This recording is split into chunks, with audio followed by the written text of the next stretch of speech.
صحرائے کربلا میں صدائے کربلا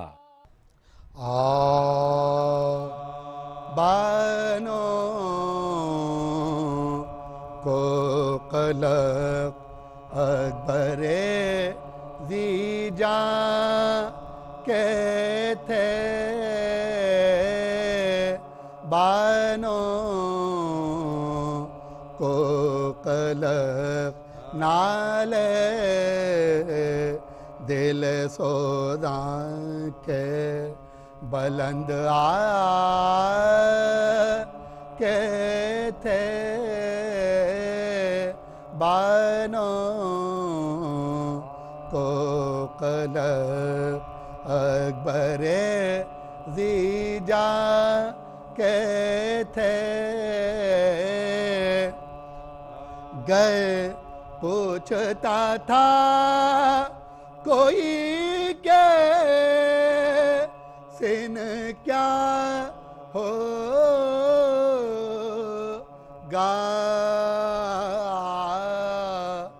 گئے پوچھتا تھا کوئی کہ سن کیا ہوگا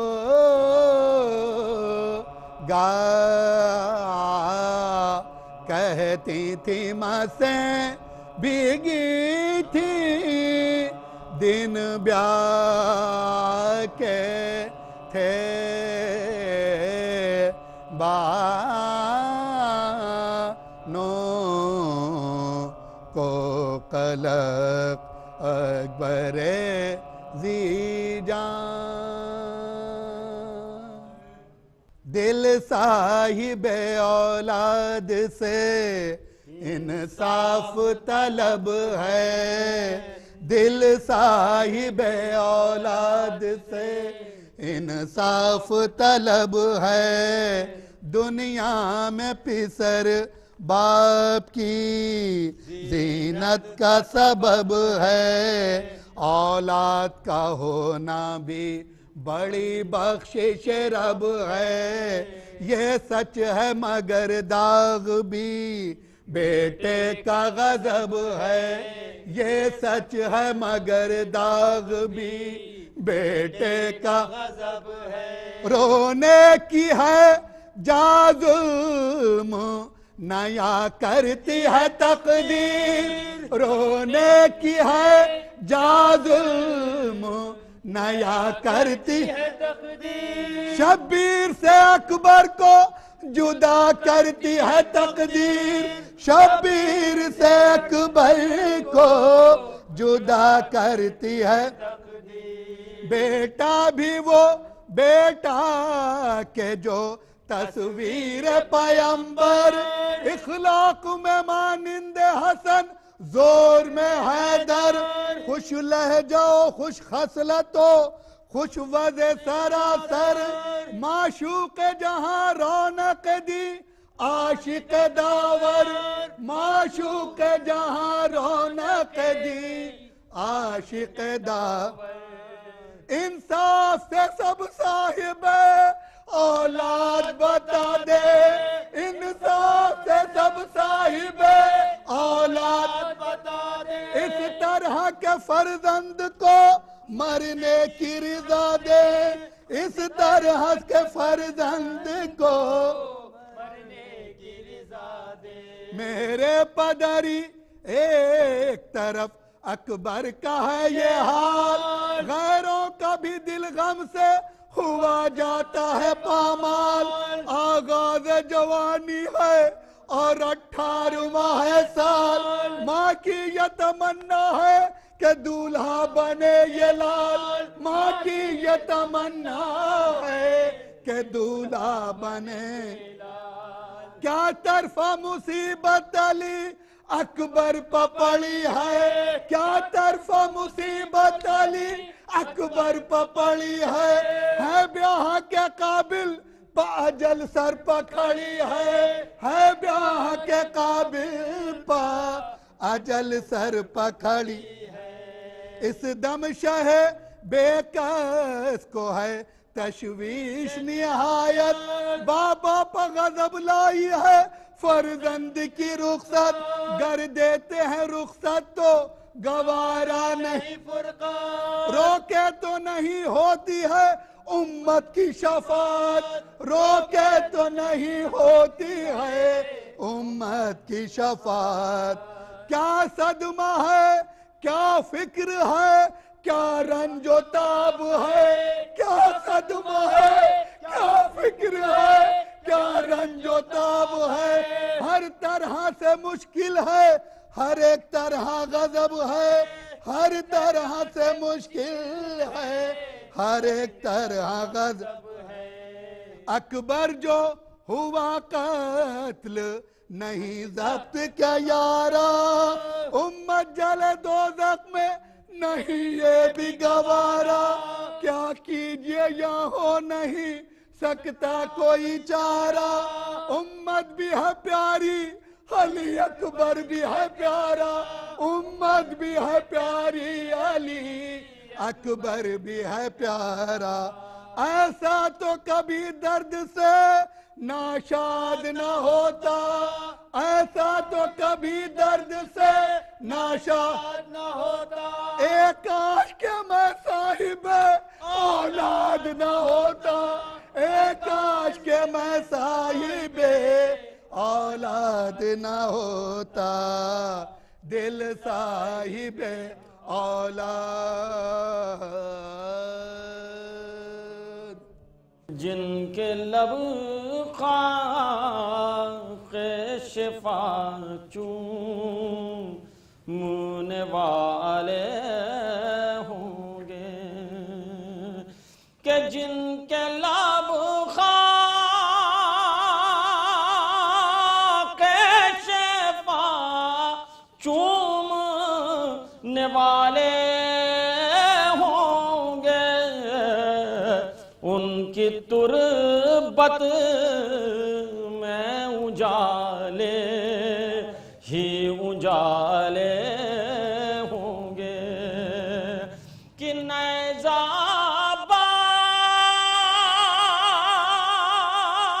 عباس کا چلتا ہے بشکل شمشیر آج جبریل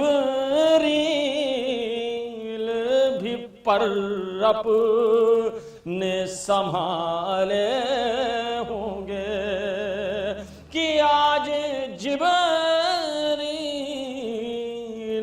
بھی پر اپنے سنبھالے ہوں گے کہ حملے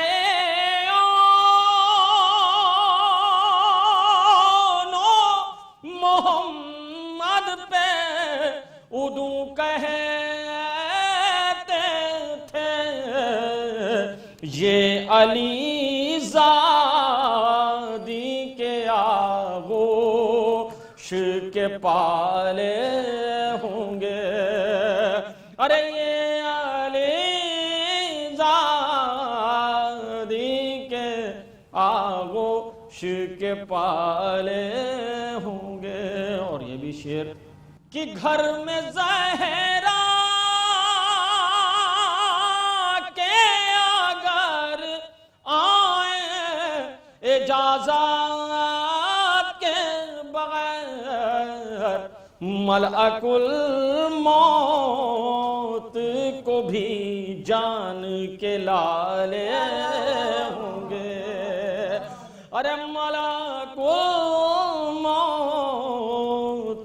کو بھی جان کے لالے ہوں گے اور یہ آخری شعر اس سلسلے کا پائے ساجاد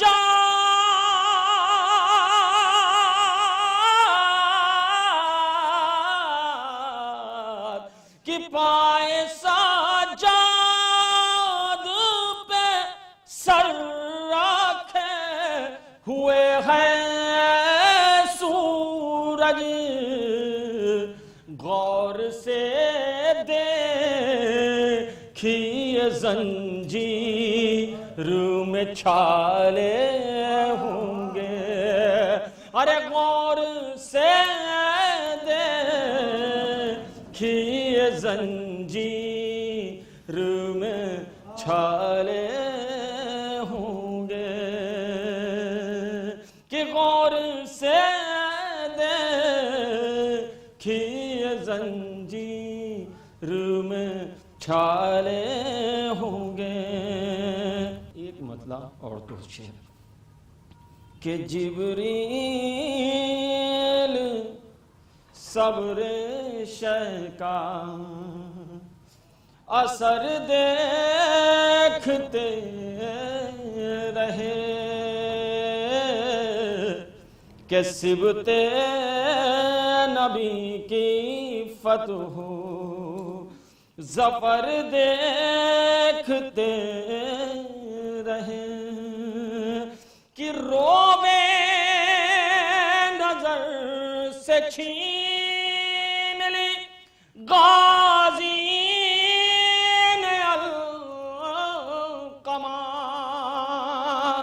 عباس کا حسین ہنر دیکھتے رہے،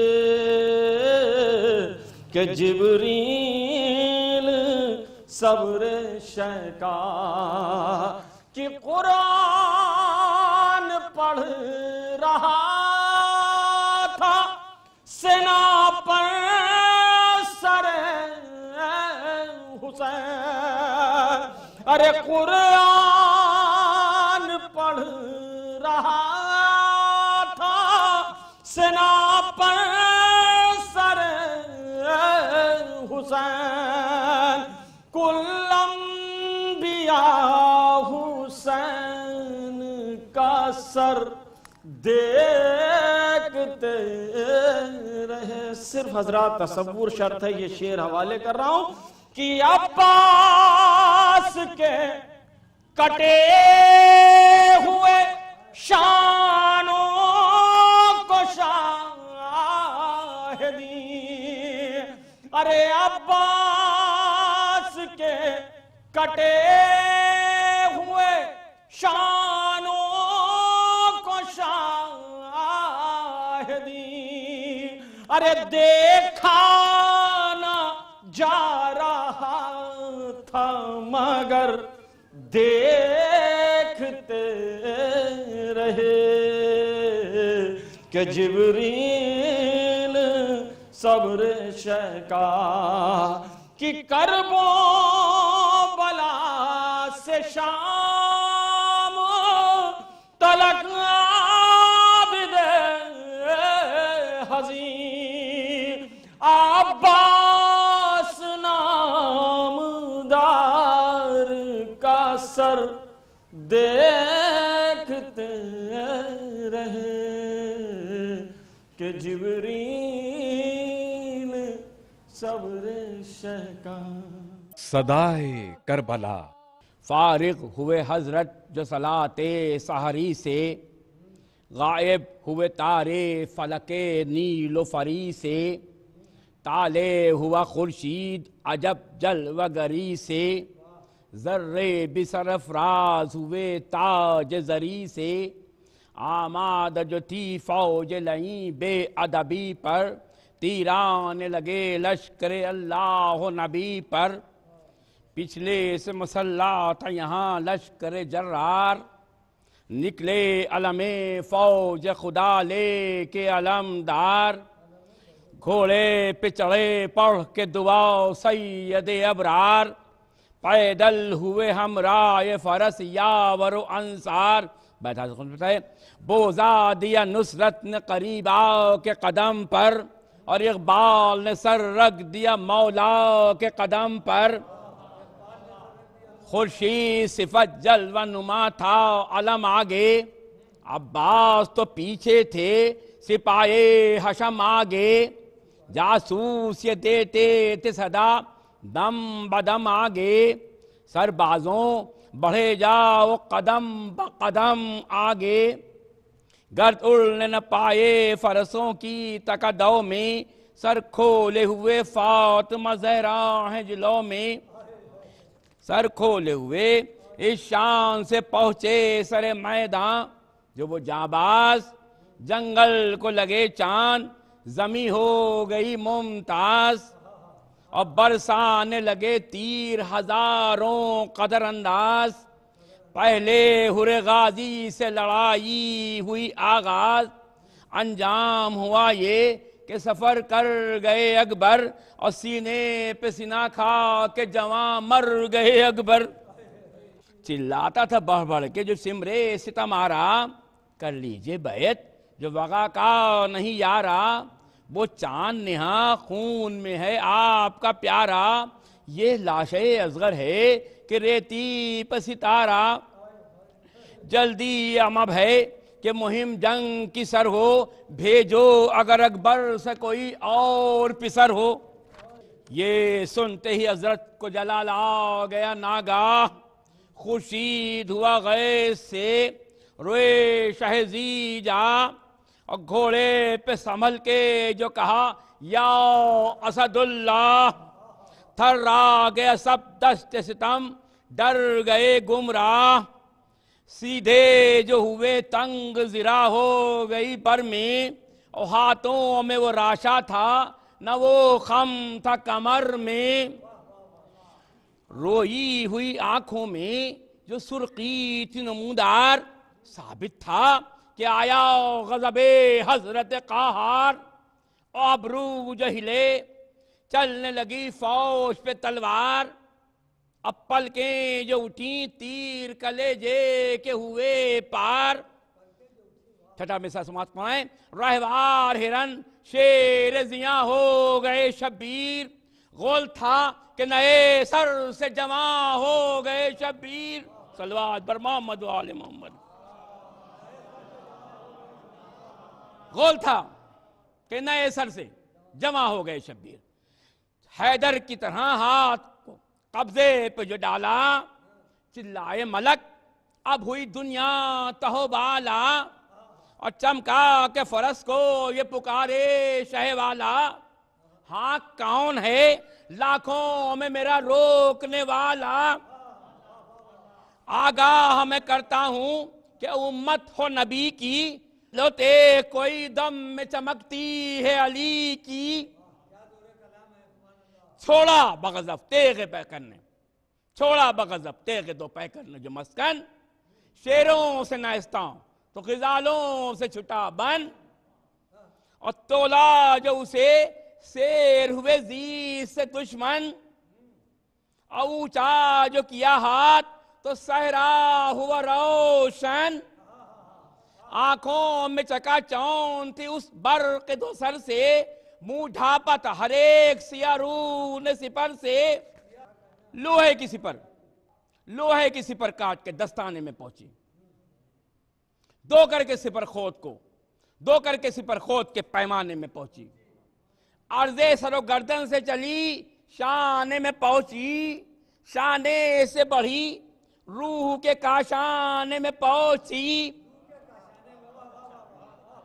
کے کاشانے میں پہنچی ارے سرکش کا لہو خاک پہ برسا دیا اس نے تب نکلی کہ جب خانہ دن ڈھا دیا اس نے کرتی تھی اشارے یہ وہ شمشیر دو پہ کر میں تیغ ہوں اس کی کوئی جس کا نہیں ہم سر دو کر دیا جس نے تن مرحب کو برابر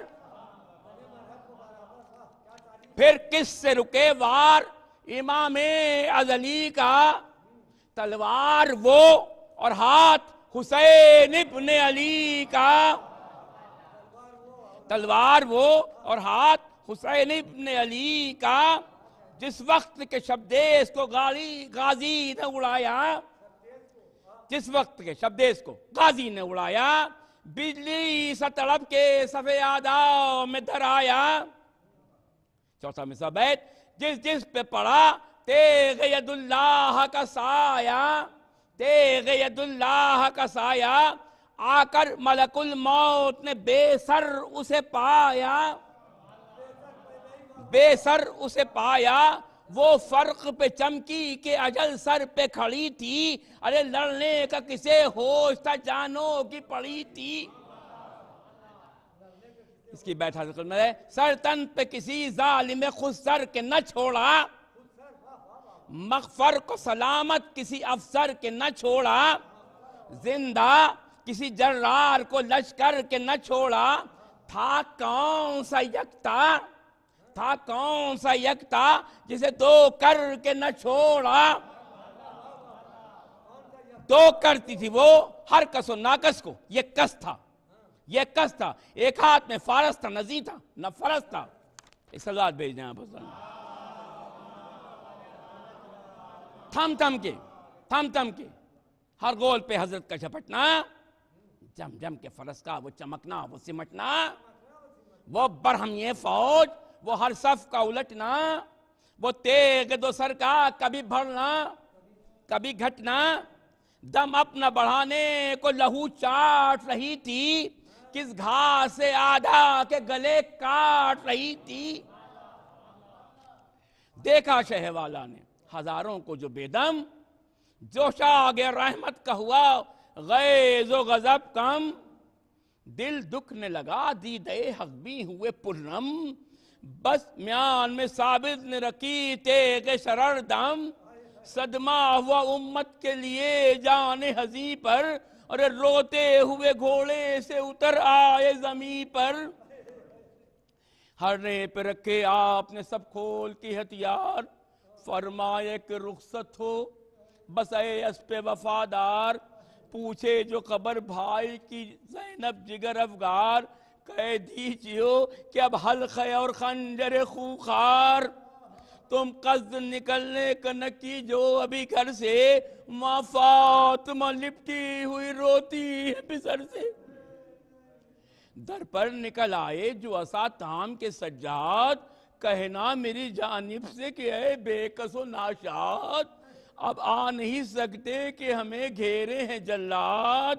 بابا کی وصیت نہ بھلانا یہ رہے یاد. ارے مشکل ہے جو کچھ سہل ہوئی جاتی ہے بیٹا، بچوں سے خبردار کہ فوج آتی ہے بیٹا. ماں بہنوں کو تم رکھیو خبر اے میرے پیارے، یہ قابل رانوں کا حوالے ہے تمہارے. چادر کوئی زینب کے نہ سر پر سے اتارے، سیلی کوئی نادان سکینہ کو نہ مارے. گھٹ جائے قدم جان نکل جائے کی تن سے، ننھا سا گلا اس کا بچا لی جو رسن سے. یہ کہتے تھے شبیر کے قاتل نظر آئے، تلوار لیے قتل کو بیداد گرائے. جلادوں کے نرغے میں شہ بحر و برائے، نیزے بھی لگے تیر بھی سینے میں درائے. ٹکڑے ہوا تیغوں سے جگر حق ولی کا، خون بہنے لگا احمد و زہرا و علی کا. کھاتے تھے جو کچھ زخم بدن پر دم پیکار، ہر جان انہی زخموں پر لگے زخم پھر ایک بار. فرماتے تھے جب پلتی تھی تلوار پہ تلوار، ارے بدلہ ہے یہی رحم کا اے قوم جفاکار. ارے تلوار سے دب لینے کی فرصت نہیں دیتے، سجدہ بھی مجھے کرنے کی مہلت نہیں دیتے.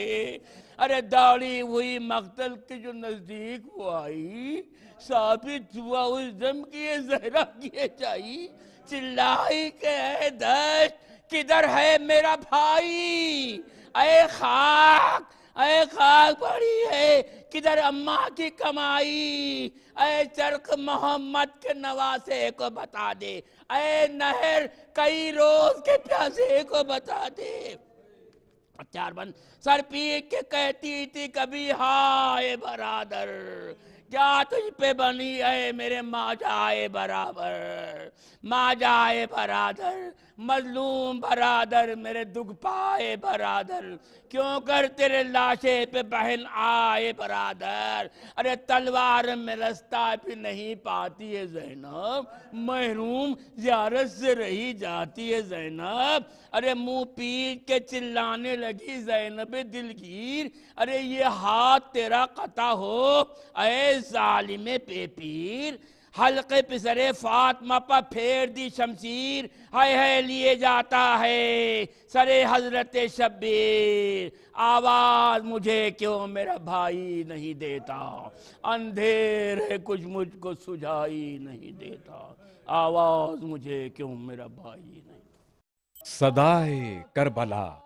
اعوذ باللہ من الشیطان الرجیم، بسم اللہ الرحمن الرحیم، الحمدللہ رب العالمین والعاقبۃ للمتقین والجنۃ للموحدین والنار للکافرین والصلاۃ والسلام وتحیۃ والاکرام علی رسولہ الکریم سیدنا و شفیعنا و مولانا ابی القاسم محمد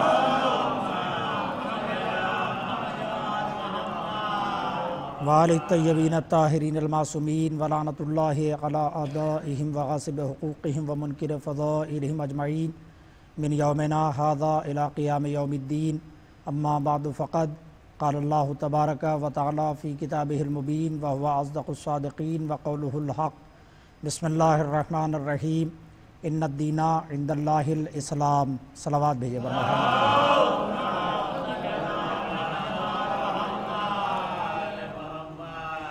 حاضرین گرامی قدر، قرآن مجید کی آیہ وافی ہدایہ ہے جسے میں نے آپ کے سامنے تلاوت کیا ہے۔ ارشاد رب العزت ہوتا ہے کہ اللہ کے نزدیک دین اسلام ہے۔ یہ وہ مذہب ہے کہ جو اللہ نے اپنے بندوں کے لیے بنایا ہے، وہ قانون حیات ہے جو اللہ نے اپنے بندوں کے لیے بنایا ہے، اور عقل یہ کہتی ہے کہ کسی بھی شے کے لیے قانون وہ بنا سکتا ہے جو اس شے کا خالق ہے۔ اس پوری کائنات کا خالق پروردگار عالم ہے، اللہ ہے، اور اس کائنات کے لیے قانون بنانے کا حق اسے ہے، اور وہی بہتر قانون بنا سکتا ہے۔ تو اس نے قانون بنایا جس کا نام اسلام رکھا گیا۔ اسلام کہ جس کے ماننے والے کو مسلمان کہتے ہیں۔ اب سوال یہ اٹھتا ہے کہ اسلام کس طریقے سے ہم تک پہنچا؟ تو سب جانتے ہیں کہ اسلام ہمارے آخری نبی حضرت محمد مصطفیٰ صلی اللہ علیہ وآلہ وسلم سرکار دو عالم اس مذہب کو لے کر آئے۔ نام کیا ہے؟ اسلام، یعنی سلامتی۔ اور کیسی سلامتی؟ کہ مذہب نے مختصر سی ملاقات میں بھی سلامتی کو پیش نظر رکھا۔ کہیں سے گزر رہے ہیں، سامنے سے کوئی مسلمان بھائی آ جائے، اسے سلام کر کے گزریے۔ کیا مطلب ہے؟ سلام علیکم، آپ سلامت رہیے۔ سامنے والا کیا کہے گا؟ آپ بھی سلامت رہیے۔ اگر کوئی سمجھنا چاہے تو اسلام کو اس مختصر سی مثال سے سمجھ لے کہ جس مذہب نے مختصر سی ملاقات میں سلامتی کا اتنا خیال رکھا ہو، مطلب ایک مختصر سی ملاقات ہے، ہم گزر رہے ہیں سڑک سے، ادھر سے بھی کوئی آ رہا ہے، مگر اسلام نے کیا کہا؟ سلام کر کے گزرو، دعائے سلامتی دو۔ پہلے سلام، دعائے سلامتی، اور بعد میں اس کا جواب۔ اچھا، اب تاریخ ہمارے پیش نظر ہے۔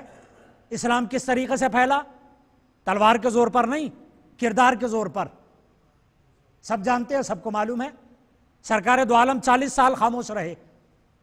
اس کے بعد اعلان رسالت، اور اعلان رسالت جب آپ نے کیا تو یہ جو 40 سال گزرے ہیں، خامخواہ نہیں گزرے ہیں۔ یہ اصل میں جو 40 سال تھے، ان 40 سالوں میں قیامت تک کی انسانیت کے لیے بنیاد رکھی گئی تھی۔ اور کیسی بنیاد تھی؟ کہ جب سرکار دو عالم نے یہ سوال کیا کہ اگر میں یہ کہوں کہ اس پہاڑ کے پیچھے ایک لشکر ہے جو تم پر حملہ آور ہونا چاہتا ہے تو کیا مان لو گے؟ کہنے لگے ہاں مان لیں گے۔ آپ نے کہا کیوں؟ کہ اس لیے کہ ہم نے آپ کو کبھی غلط بیانی سے کام لیتے ہوئے نہیں دیکھا، ہم نے کبھی نہیں دیکھا کہ آپ نے غلط بیانی سے کام لیا ہو۔ اس کا کیا مطلب ہوا؟ کہ یہ ہے صداقت۔ زبان، یہاں سے شروع ہوتا ہے اسلام۔ اور اب اس کے بعد اسلام یہ نہیں کہتا کہ صرف اپنے لوگوں کے ساتھ اچھے طریقے سے پیش آؤ، نہیں، اگر غیر بھی ہیں تو ان کے ساتھ اچھے طریقے سے پیش آؤ۔ لہٰذا آپ دیکھیے گا کہ مدینہ کے رہنے والی ایک عورت، ایک کنیز، یہودی کی کنیز، بازار کسی کام سے گئی تھی، اتفاق سے تاخیر ہو گئی، دیر ہو گئی۔ اب اسے یہ خوف ہوا کہ میرا مالک مجھے سزا دے گا۔ سوچنے لگی میں کیا کروں۔ بہت سوچنے کے بعد بس ایک شخص اس کے ذہن میں آیا جو اس کی نجات کا ذریعہ بن سکتا تھا، اور وہ کون؟ مسلمانوں کے رسول۔ کنیز ہے یہودیوں کی، اور کس کو تلاش کیا؟ سرکار دو عالم کو۔ آنے کے بعد کہنے لگی کہ میں فلاں یہودی کی کنیز ہوں، بازار گئی تھی، کسی کام سے تاخیر ہو گئی، اب مجھے ڈر ہے کہ میرا مالک مجھے سزا دے گا۔ آپ نے سوال کیا تم کیا چاہتی ہو مجھ سے؟ کہ بس اتنی سی گزارش ہے کہ آپ چل کر میری سفارش کر دیجئے۔ آپ نے کہا اچھا چلو۔ آپ اس کے ساتھ گئے، جانے کے بعد دستک دی۔ جب یہودی نے دروازہ کھولا تو اپنے دروازے پر مسلمانوں کے رسول کو دیکھا، کہنے لگا ارے آپ میرے دروازے پر کیسے؟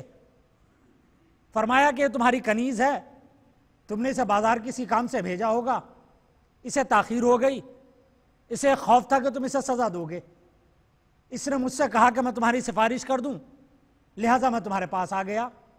یہودی نے کہا میں نے اسے معاف کر دیا، مگر مجھے اپنا کلمہ پڑھوا لیجئے۔ صلوات بھیجے پر محمد و آل محمد۔ مجھے اپنا کلمہ پڑھوا دیجئے۔ تب سرکار نے پوچھا کیوں؟ کہ اس لیے کہ جس کے دل میں غیروں کے لیے اتنا درد پایا جاتا ہو، جس نبی کے دل میں غیروں کے لیے اتنا درد پایا جاتا ہو۔ میں یہاں رکنے کے بعد ملت مسلمہ سے بس ایک جملہ کہنا چاہوں گا، اور وہ یہ ہے کہ جس نبی کی سفارش یہودیوں کے حق میں کام دے جائے، میں کیا عرض کر رہا ہوں بھائی، جس نبی کی سفارش یہودیوں کے حق میں کام دے جائے، بھلا اس نبی کی سفارش ہمارے حق میں کام نہیں دے گی؟ یہ کیا بات ہے کہ ان کی سفارش کام نہیں آئے گی، سفارش نہیں کر سکتے؟ نہیں، اس واقعے نے بتایا کہ یہ اگر سفارش کریں تو وہ نجات کا ذریعہ بن سکتی ہے۔ اب آپ دیکھیے گا واقعہ معمولی سا ہے، ایک کنیز کی سفارش اور اس کے مالک کا اسلام قبول کر لینا، یہ اس بات کا ثبوت ہے کہ اسلام کردار کے زور پر آگے بڑھا تھا، تلوار کے زور پر آگے نہیں بڑھا تھا۔ اب ہم یہیں سے ایک بات کہنا چاہیں گے، اور وہ یہ کہ جب اسلامی تاریخ آگے بڑھے تو پھر اسی انداز میں آگے چلنی چاہیے کہ کردار کے ساتھ ساتھ کردار کے ذریعے سے اسلام آگے بڑھے۔ لہذا دیکھیے گا مدینے کا وہ منظر، مولا کائنات کے گلے میں رسی کا پھندا، بہت بڑا شہر نہیں ہے مدینہ، تماشا دیکھنے والے تماشا دیکھ رہے ہیں، اور ان تماشا دیکھنے والوں میں کچھ یہودی بھی کھڑے ہیں، اور ان تماشا دیکھنے والے یہودیوں میں سے ایک یہودی نے کہا میں گواہی دیتا ہوں اللہ کے سوا کوئی خدا نہیں ہے، میں گواہی دیتا ہوں محمد مصطفیٰ اللہ کے رسول ہیں۔ صلوات بھیجا پر محمد و آل محمد۔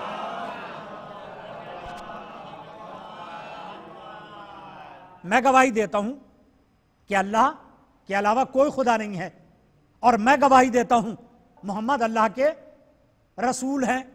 اس کے ساتھیوں نے پوچھا یہ اسلام قبول کرنے کا کون سا موقع تھا؟ یہ کیا بات ہوئی؟ یہ کون سا موقع پر اسلام قبول کیا؟ کیا تم سمجھے نہیں؟ یہ جو منظر میں اپنی آنکھوں سے دیکھ رہا ہوں، اس منظر نے مجھے مجبور کر دیا اسلام قبول کرنے پر۔ کا کیا مطلب؟ کہ خیبر کی جنگ کے موقع پر میں موجود تھا، اور میں نے اپنی آنکھوں سے دیکھا تھا کہ علی کے ہاتھ پر 2 انگلیوں پر در خیبر تھا، اور ہاتھ میں مرہب کا سر تھا، اور آج علی خاموش ہے۔ بس اس منظر کو دیکھنے کے بعد میں یہ سمجھا کہ اگر یہ ہم جیسے ہوتے تو ان کے گلے تک رسی کا پھندا نہیں پہنچتا۔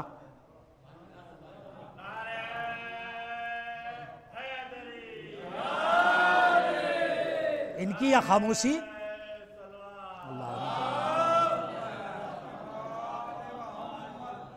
ان کی یہ خاموشی اس بات کا ثبوت ہے کہ یہ اللہ کے بھیجے ہوئے نمائندے ہیں، نہ اپنی مرضی سے جہاد کرتے ہیں اور نہ اپنی مرضی سے خاموش ہوتے ہیں۔ جب وہ چاہے تلوار چلا لیتے ہیں، جب وہ چاہے خاموش ہو جاتے ہیں۔ یہ ہے اسلام، مگر ضرورت ہے کہ اسلام کو سمجھا جائے۔ جب تک سمجھا نہیں جائے گا اسلام سمجھ میں آ ہی نہیں سکتا ہے۔ بہترین نظام، ایسا نظام کہ جس کی کوئی مثال نہیں دی جا سکتی۔ ایک چھوٹا سا مسئلہ، بہرحال آپ حضرات جانتے ہیں، میں آپ کی خدمت میں عرض کیے دیتا ہوں، لیکن اسلام کی عظمت کو سمجھنے کے لیے ایک بہت اہم مسئلہ ہے یہ. اسلام یہ کہتا ہے کہ اگر ہم وضو کرنے کے لیے بیٹھیں اور اتفاق سے ہمارے سامنے کوئی پیاسا کتا آ جائے اور ہمارے پاس صرف اتنا پانی ہے کہ ہم یا وضو کر لیں یا اس کی پیاس بجھا دیں، تو مذہب یہ کہتا ہے کہ وضو کو تیمم سے بدل دو. پالنے والے، ہمارا دل تو یہ چاہ رہا ہے کہ ہم وضو سے نماز پڑھیں. کیا تم سمجھے نہیں؟ ہم نے حکم دیا تھا وضو کا، اب ہم یہ کہتے ہیں کہ وضو کو تیمم سے بدل دو. بھئی ہم نے کہا تھا نا کہ وضو کر کے نماز پڑھو، اب ہم یہ کہہ رہے ہیں کہ وضو کو تیمم سے بدل دو اور یہ پانی اس پیاسے کتے کو پلا دو. پالنے والے ہوگا کیا؟ کہا سنو، اب سے پہلے صرف نماز پڑھتے تھے اور تنہا نماز کا ثواب ملتا تھا، آج صرف نماز کا ثواب نہیں ملے گا بلکہ ثواب بڑھ جائے گا. معبود کیا مطلب؟ کہ صرف نماز کا ثواب نہیں ملے گا، ایک زندگی بچانے کا ثواب بھی ملے گا. صلوات بھیجے پر محمد و آل محمد.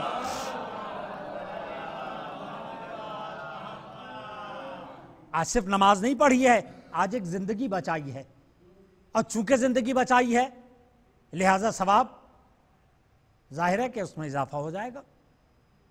تو ضرورت ہے کہ اسلام کو سمجھا جائے کہ اسلام ہے کیا، ورنہ وہ مذہب جو یہ کہتا ہو کہ اگر کوئی مسلمان پیٹ بھر کھانا کھا لے اور اس کا پڑوسی بھوکا رہے اور یہ بات اس کے علم میں ہو تو یہ پیٹ بھر کا کھانے کھانے والا مسلمان نہیں ہے. مذہبی سے مسلمان نہیں مانتا کہ جسے اپنے پڑوسی کا حالات کا پتہ نہ ہو. میرے پڑوسی پر کیا گزر رہی ہے، اگر اتنا بھی نہیں پتا تو پھر اس کا مطلب صاف ہے کہ اس نے اسلام قبول نہیں کیا، اسے پتہ ہی نہیں ہے کہ اسلام کیا ہے.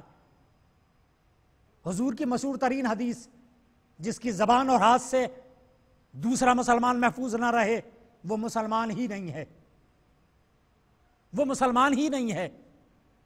غور کیا آپ نے اس پہلو پر؟ اور اگر فرق سمجھیں تو آسانی سے سمجھ سکتے ہیں. صرف 23 سال کے اندر، بہت مختصر سے مدت، صرف 23 سال کے اندر سرکار دو عالم نے ہزاروں سے کہیں زیادہ لوگوں سے اپنا کلمہ پڑھوا لیا. ہزاروں سے کہیں زیادہ لوگوں سے کلمہ پڑھوا لیا. کس بنیاد پر؟ کردار کی بنیاد پر، اخلاق کی بنیاد پر. اور اخلاق کی بلندی میں آپ کو بتاؤں تو آپ خود سوچئے، اگر غور کیجئے گا، اگر کوئی شخص میرے والد کو برا کہے مثال کے طور پر، اور ایک ایسی بات کہے جو عیب مثلا ان میں اللہ نہ کرے پایا جاتا ہو کہ آپ کے والد مثلا ایسے ہیں، غلط بیانی کرتے ہیں، اور وہ ایسا کرتے بھی ہوں مثلا، اس کے باوجود میں کہنے والے کو پلٹنے کے بعد کچھ نہ کچھ کہوں گا ضرور، اس کے رشتہ داروں کو، خود اس کو، کہ اس نے میرے والد کو برا کہا ہے. عجیب بات یہ ہے کہ حضور مکے والوں سے یہ کہہ رہے تھے کوئی خدا نہیں ہے سوائے اللہ کے، لیکن کسی بھی مشرک نے پلٹنے کے بعد سرکار دو عالم کے خدا کو برا نہیں کہا. غور کر رہے ہیں آپ اس پہلو پر؟ مطلب اگر کوئی انسان ہمارے کسی عزیز کو کچھ کہے اور وہ عیب پایا بھی جاتا ہو، اس کے باوجود ہم برداشت نہیں کریں گے اس بات کو، پلٹ کر جواب دیں گے، الزام لگائیں گے، برا کہیں گے. مگر سرکار کے ساتھ ایسا کچھ نہیں ہوا. نبی یہ کہہ رہے تھے کوئی خدا نہیں ہے سوائے اللہ کے، مگر ان میں سے کوئی ایک ایسا نہیں تھا جو پلٹنے کے بعد سرکار دو عالم کے خدا کو برا کہہ دیتا. کیوں؟ اس لیے کہ وہ یہ دیکھ رہے تھے جس خدا کا رسول ایسا ہے اس رسول کا خدا کیسا ہوگا. صلوات بھیجے پر محمد و آل محمد.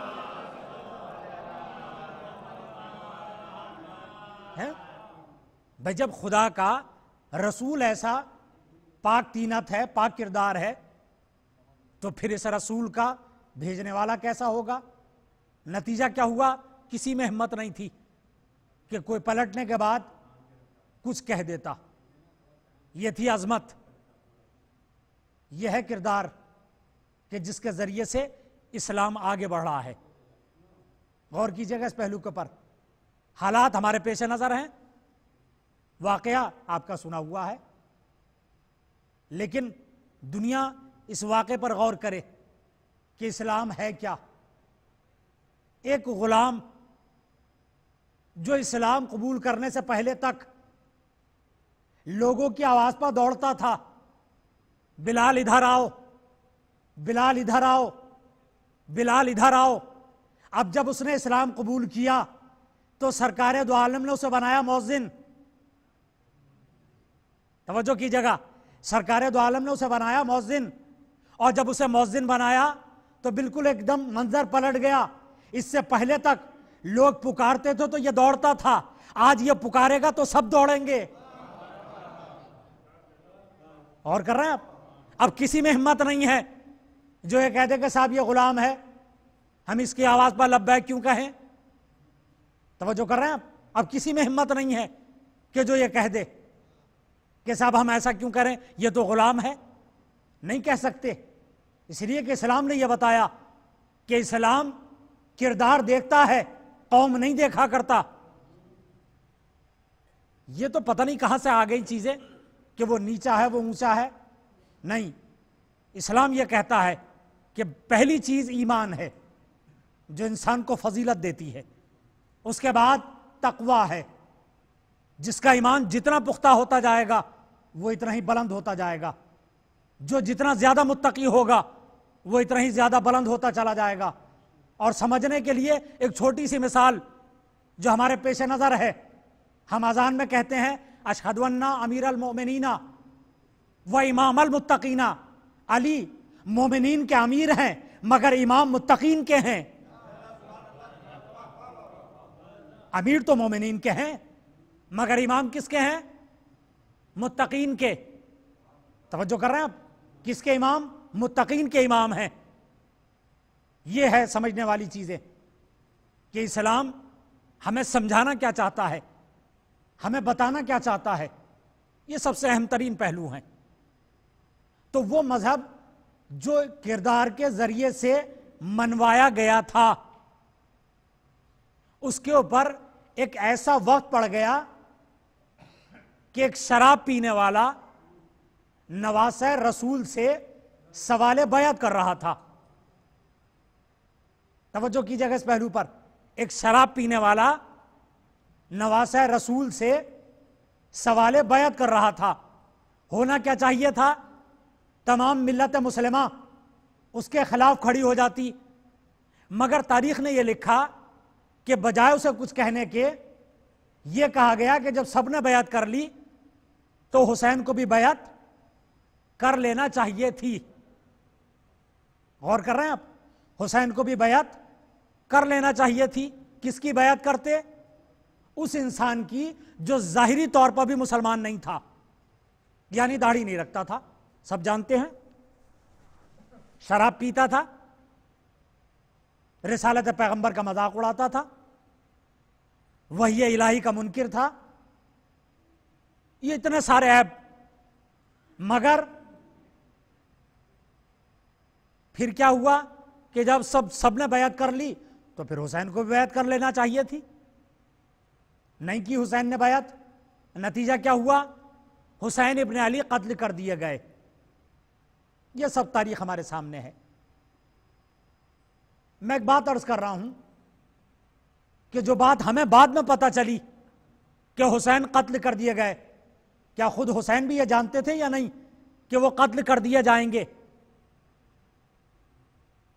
تو تاریخ یہی بتاتی ہے کہ حسین جانتے تھے کہ وہ قتل کر دیے جائیں گے. کیوں؟ اس لیے کہ انہیں بیعت کرنا نہیں ہے. اچھا، جب بیعت نہیں کرنا ہے تو نتیجہ صاف ہے کہ حسین کا قتل ہو جائے گا، یا بیعت یا پھر قتل. اب یہاں سوال یہ اٹھتا ہے کہ ہار کس کی ہوئی؟ جیتا کون؟ بھائی کون جیتا اور ہار کس کی ہوئی؟ تو بہت آسان سا طریقہ ہے اس بات کو سمجھنے کے لیے. مقصد کو دیکھیے کہ کس کا مقصد بچا، کس کا مقصد ختم ہو گیا. جس کا مقصد بچ گیا وہ جیت گیا، جس کا مقصد ختم ہو گیا وہ ہار گیا. یہ آسان سا طریقہ ہے. یزید کا مقصد کیا تھا؟ اگر یزید کا مقصد تھا سر حسین تو یقینی بات ہے کہ حسین ہار گئے. لیکن اگر مقصد یزید تھا بیعت تو بیعت تو اسے ملی نہیں. بے اگر مقصد تھا حسین کی بیعت تو بیعت نہیں ملی اسے. تو مطلب بالکل صاف ہے کہ حسین سر دینے کے بعد بھی جیت گئے اور حسین کو قتل کرنے کے باوجود یزید ہار گیا اور حسین نے نانا کا وہ دین بچا لیا کہ جو نانا نے بڑی زحمتوں کے بعد اللہ کے بندوں تک پہنچایا تھا. کتنی زحمتیں برداشت کی تھیں وہ سب ہم نے تاریخ میں دیکھی ہیں, ہمارے پیش نظر ہیں. وطن عزیز کو ترک کر دینا, عقل کل کو لوگ دیوانہ کہیں, پتھر برسائیں, سر مبارک پر خس و خاشاک ڈالا جائے, کیسی مصیبتیں تھیں جو سرکار دو عالم نے برداشت کی. کس لیے؟ مذہب کے لیے. اب وہی مذہب تھا کہ جس کے اوپر وقت پڑ گیا تھا, اور جب وقت پڑا تو حسین جانتے تھے کہ یہ وہی وقت ہے جس کا ذکر بچپن میں نانا مجھ سے کر چکے ہیں. کم سنی کا زمانہ جب سرکار دو عالم نے کہا میرے لال میرے دین پر ایک ایسا وقت پڑے گا کہ جب سوائے بغیر قربانیوں کے دین بچ نہیں سکتا. تب نواسے نے کہا کہ نانا اگر دین کو قربانیوں کی ضرورت ہوگی تو حسین قربانیاں دے دے گا. اپنے بیٹے کا کلیجہ, اپنے بھائی کے بازو, میں ساری قربانیاں دے دوں گا لیکن دین کو مٹنے نہیں دوں گا. اسی دین کو بچانے کے لیے 28 رجب سن 60 ہجری کو حسین ابن علی مدینے سے نکلے تھے. 2 محرم سن 61 ہجری کو وارد کربلا ہوئے, اور اب اس کے بعد وہ دن بھی آ گیا کہ جب یہ فیصلہ ہونا تھا کہ حق کدھر ہے اور باطل کدھر ہے, اور قیامت تک کے لیے کیسی تاریخ لکھی جانی تھی کہ جو نہ اس سے پہلے لکھی گئی تھی اور نہ اس کے بعد پھر کبھی لکھی جا سکے گی. مگر ان واقعات کو بیان کرنا بہت آسان ہے, سن لینا بہت آسان ہے, لیکن اگر کبھی تنہائی میں بیٹھ کر غور کیا جائے تب سمجھ میں آئے گا کہ حسین نے کیسی قربانیاں پیش کی ہیں. آج 6 محرم ہے. عزاداران مظلوم کربلا حسین ابن علی کے کڑیل جوان کا تذکرہ کرنا ہے مجھے. بیٹا اور جوان بیٹا, صاحبان اولاد میرے سامنے ہیں. آپ خود سوچیں کہ بیٹا کیا ہوتا ہے. جیسے جیسے بیٹا بڑا ہوتا ہے ویسے ویسے باپ کا دل بڑھتا ہے, ویسے ویسے باپ کا دل بڑھتا ہے. اور جب بیٹا باپ کے قدوں میں آ جائے تو باپ کا دل بڑا قوی ہو جاتا, بڑا بڑھ جاتا ہے. لیکن بیٹے کا غم کیا ہوتا ہے اس کو سمجھنے کے لیے بس ایک چھوٹا سا واقعہ. حضور کے سامنے 2 حضرات جھگڑا کرتے ہوئے آئے. جھگڑا اس بات پر تھا, ایک کہتا تھا کہ ناقہ میرا ہے, دوسرا کہتا تھا کہ ناقہ میرا ہے. اونٹنی کے اوپر جھگڑا تھا, دونوں دعوے دار تھے. آپ نے پوچھا کہ ثبوت کیا ہے اس بات کا کہ یہ تمہاری اونٹنی ہے, کوئی ثبوت پیش کرو. ان میں سے ایک شخص نے کہا میں ایسا ثبوت دوں گا کہ جو یہ نہیں دے سکتا مگر میں دے سکتا ہوں, اور ثابت ہو جائے گا کہ یہ میری اونٹنی ہے. آپ نے پوچھا کیا ثبوت ہے؟ کہ سرکار اسے ذبح کرائیے, اور جب آپ اسے ذبح کرائیں گے تو اس اونٹنی کے دل میں ایک زخم ملے گا, ایک داغ ملے گا. تو آپ نے پوچھا وہ داغ کیسا ہے؟ کہ میں نے ایک موقع پر اس کے سامنے اس کے بچے کو ذبح کیا تھا. اس کے سامنے اس کے بچے کو ذبح کیا تھا. یہ جانور ہے جو اپنے بچے کے غم کو برداشت نہیں کر پا رہا. سوچئے گا کہ انسان, اور پھر بیٹا بھی کیسا بیٹا, ہم سبھی ہے پیغمبر, جو پورے سفر حسین کے ساتھ ساتھ ہے. دوران سفر آنکھ لگ گئی, اب جب آنکھ کھلی تو فرماتے ہیں انا للہ و انا الیہ راجعون. بیٹے نے پوچھا بابا کیا بات ہے, آپ نے کلمہ کیوں جاری کیا؟ کہ میرے لال میری آنکھ لگ گئی تھی اور مجھے ایک آواز آئی کہ یہ قافلہ آگے آگے جاتا ہے اور موت ان کے پیچھے پیچھے چلتی ہے. تب بیٹے نے ایک سوال کیا, بابا ہم حق پر تو ہیں؟ کہا میرے لال ہم حق پر ہیں. اب جو یہ سنا تو پلٹ کر کہا بابا پرواہ نہیں ہے, اگر ہم حق پر ہیں تو موت کی کوئی فکر نہیں ہے. واقعے سے واقعے کو ملائیے گا. وہ حضرت اسماعیل تھے, یہ فخر اسماعیل ہے کہ بابا ہمیں فکر نہیں ہے اس بات کی, ہم حق پر ہیں, بس یہ بات کافی ہے. اور اب اس کے بعد صبح عاشور نمودار ہوئی, چاہنے والے قربان ہو گئے, قاسم کی شہادت واقع ہو گئی, اون محمد شہید ہو گئے, عباس کے شانے قلم ہو گئے. اور اب جب کوئی نہ بچا کہ جو اپنے پیروں پر چل کر حسین کے قریب تک آ جاتا, تب کڑیل جوان بیٹا حسین کے سامنے کھڑا تھا, اور آنے کے بعد کہا بابا مجھے مرنے کی اجازت دے دیجئے. اللہ کسی باپ کو منظر نہ دکھائے جو حسین نے دیکھا تھا. کڑیل جوان بیٹا مرنے کی اجازت مانگ رہا تھا, بڑی حسرت سے بیٹے کو دیکھا اور ایک جملہ کہا, میرے لال جاؤ, جانے کے بعد پالنے والی پھوپھی سے اجازت لے لو. خیمے میں گئے جناب علی اکبر, اور تاریخ یہ بتاتی ہے کہ خیمے کا پردہ اٹھتا تھا گر جاتا تھا, اٹھتا تھا گر جاتا تھا. راوی کا بیان یہ ہے, ایسا لگتا تھا جیسے کسی بھرے گھر سے کسی جوان کا لاشا نکل رہا ہو. جزاکم ربکم. اور اب اس کے بعد باپ کے قریب آئے کہ بابا خدا حافظ, بیٹے کو خدا حافظ کیا. جناب علی اکبر گھوڑے پر سوار ہوئے, آگے بڑھنے لگے. آہٹ محسوس کی, اب جو مڑ کر دیکھا تو پیچھے پیچھے بوڑھا باپ چلا آتا تھا, ہاتھوں کو جوڑ کر کہا بابا آپ تو مجھے رخصت کر چکے تھے, اب کیوں چلے آتے؟ کہا میرے لال کاش تم صاحب اولاد ہوتے تو تمہیں پتا ہوتا کہ اولاد کا غم کیا ہوتا ہے. میرے لال جب تک سامنا رہے مڑ مڑ کر دیکھتے چلے جانا. بیٹا مڑ مڑ کر دیکھتا چلا جاتا رہا. بس ایک مرتبہ تاریخ نے بتایا کہ ایک وقت وہ بھی آیا کہ جب بیٹے نے سلام آخر کیا, ادھر بیٹے نے سلام آخر کیا, ادھر حسین خاکے کربلا پر بیٹھ گئے اور ایک جملہ کہا, میرے لال مجھے کچھ نظر نہیں آتا, تو مجھے آواز دے تاکہ میں تیری آواز کے سہارے تجھ تک پہنچ سکوں.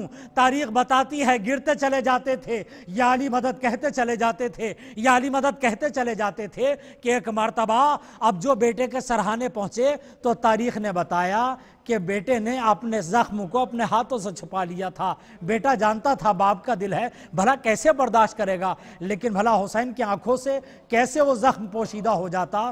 باپ نے بیٹے کا سر اپنے زانو پر رکھا اور ایک مرتبہ اب جو زخم دیکھا تو حسین تڑپ کر رہ گئے, حسین تڑپ کر رہ گئے. ایک مرتبہ حسین نے اپنے آستین کو پلٹا اور پلٹنے کے بعد اب جو برچھی کی آنی نکالی تو برچھی کی آنی کے ساتھ ساتھ علی اکبر کا کلیجہ نکل آیا. حسین خاکے کربلا پر بیٹھ گئے. ایک جملہ کہا, میرے لال تیرے جانے کے بعد اب جینے کی خواہش نہیں رہی. اور اب اس کے بعد ہمت کر کے اپنے بیٹے کا سینہ اپنے سینے سے لگایا, ہمت کر کے کھڑے ہوئے, چاہتے تھے کہ چند قدم چلے. ہمت نے جواب دے دیا. ایک مرتبہ خیمے کا رخ کیا, آواز دی, اے بنی ہاشم کے بچوں, میری ضعیفی کا عالم ہے, میرا کڑیل جوان میرا ساتھ چھوڑ گیا. چھوٹے چھوٹے بچے خیمے سے برآمد ہوئے. کسی نے علی اکبر کا ہاتھ تھاما, کسی نے علی اکبر کا پیر تھاما, اور اس طریقے سے حسین کا کڑیل جوان خیمے تک آیا. اللہ لعنت اللہ علی القوم الظالمین سیعلم الذین ظلموا ای منقلب ینقلبون. صدائے کربلا. یاد جب آیا کبھی کڑیل جوان, ماں تڑپ کر روئی بیٹے کے لیے. یاد جب آیا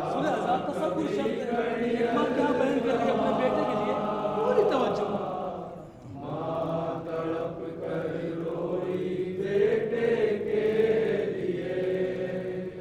جب سنی مسجد سے آواز اذان, ماں تڑپ کر روئی بیٹے کے لیے. یاد جب آیا کبھی کڑیل جوان, ماں تڑپ کر روئی بیٹے کے لیے. آرزو تھی سر پہ صحرا آئے گا, بیاہ کر اکبر دلہن کو لائے گا. آرزو تھی سر پہ صحرا آئے گا, بیاہ کر اکبر دلہن کو لائے گا. سو گئے کھا کر سینے پر سنا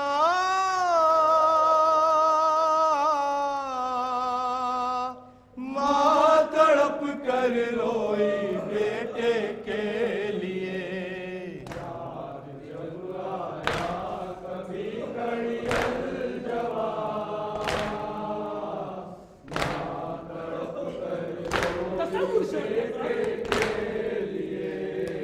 ہو گیا تاراج خوشیوں کا چمن کھا کے برچھی سو گئے تم گل بدن ہو گیا تاراج خوشیوں کا چمن کھا کے برچھی سو گئے تم گل بدن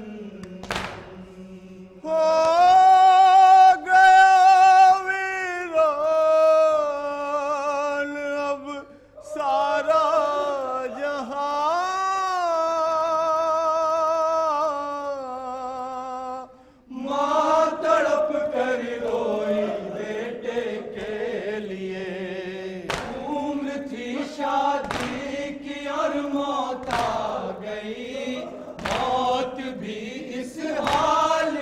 گھبرا گئی عمر تھی شادی کی اور موت آ گئی موت بھی اس حال پر گھبرا گئی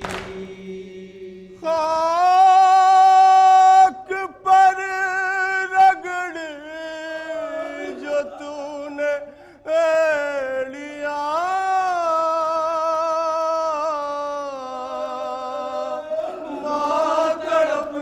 روئی بیٹے کے لیے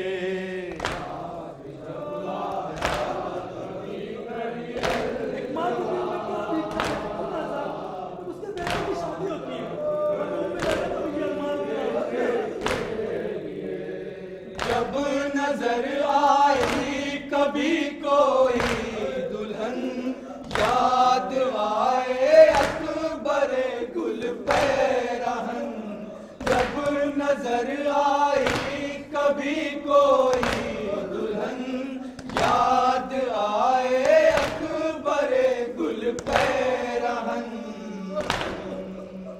ہو گیا ہر سو قیامت کا سما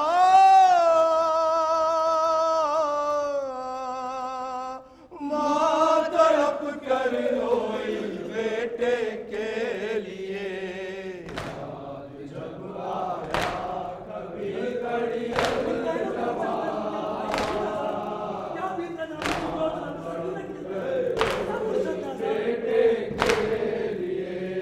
بہنوں کی تسکین کا سامان تھا دل میں سب کے بیاہ کا ارمان تھا بہنوں کی تسکین کا سامان تھا دل میں سب کے بیاہ کا ارمان تھا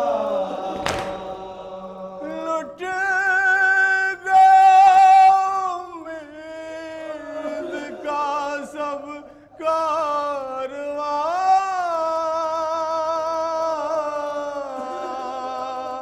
ماں تڑپ کر روئی بیٹے کے لیے کبھی گھڑی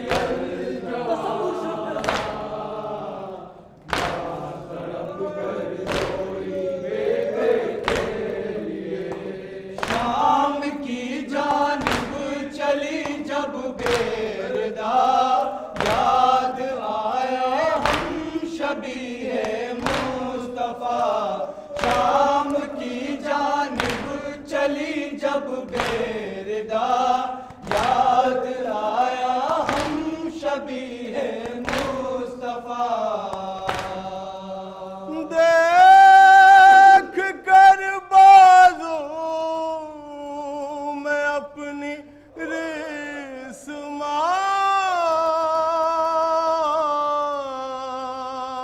ماں تڑپ کر روئی بیٹے کے لیے جب آیا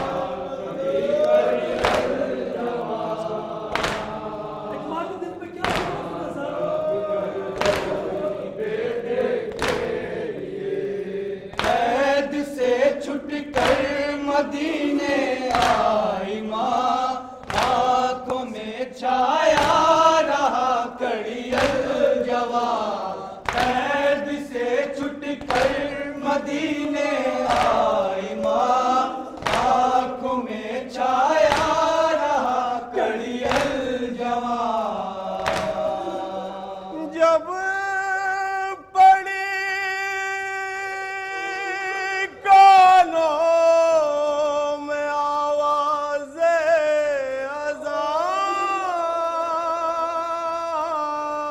اذان ماں تڑپ کر روئی بیٹے کے لیے کبھی کڑی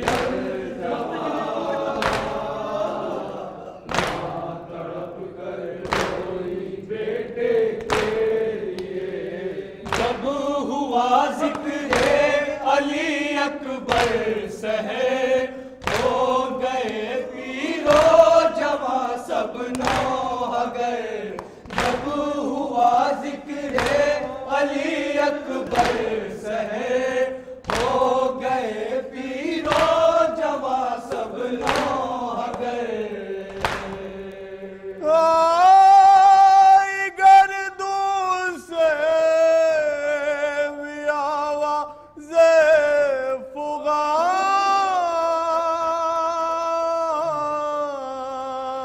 ماں تڑپ کر روئی بیٹے کے لیے جب آیا کبھی کڑی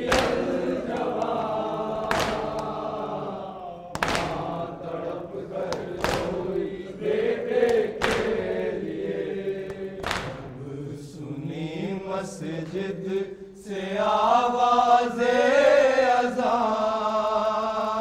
اذان ماں تڑپ کر روئی بیٹے کے لیے یا حسین یا حسین یا حسین یا حسین یا حسین